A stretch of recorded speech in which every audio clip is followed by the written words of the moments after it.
I believe community is about sharing. Community is the fusion of students, teachers, school administrator. It's the sharing of our stories, it's the sharing of our life. We bring together community and we build allies for these kids. It's the sharing of our aspirations for what we as individuals want and for what we as individuals can do for the others that live around us. This is my mom, Cinda Ng. She is part of the Ng Family Fund along with me.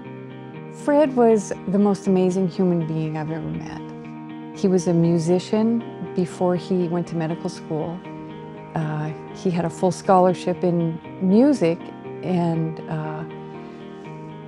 so he was kind of a Renaissance man. He believed that it was really important to give back what he had received. For me, it's an incredible connection to him. What do you care about? What are you concerned about? Someone might say, for example, I just want to spend an hour reading to somebody. That's already philanthropy. That's already giving time.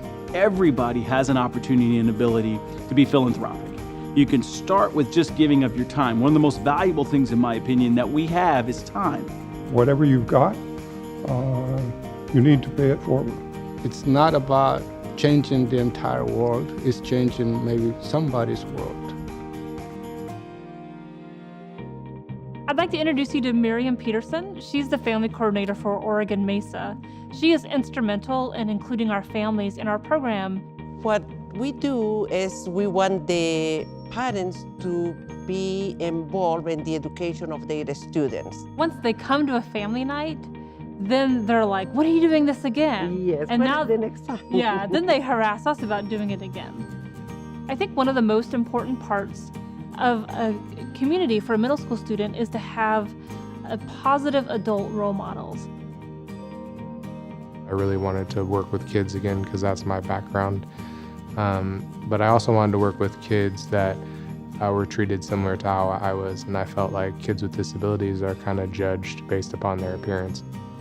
When you can feel empathy just for these kids after a summer, that empathy door kind of opens up and you start feeling it for other people. To have someone like Oregon Community Foundation take a chance on the little guy, it's kind of our little tugboat with this huge ship behind us, kind of honking their horn like, we got you if something happens. It would be really difficult for us to do our work without a community. What the Oregon Community Foundation has done is something that's really incredible. They've taken this idea of philanthropic giving and they've actually made it attainable to anybody who has a desire to do this and give back. Being engaged in your community, giving back to the community that essentially created the opportunities that have allowed you to be whom you are is really important. It's like planting seeds. It's really fun to step back and be a little bit of a farmer and watch these things grow.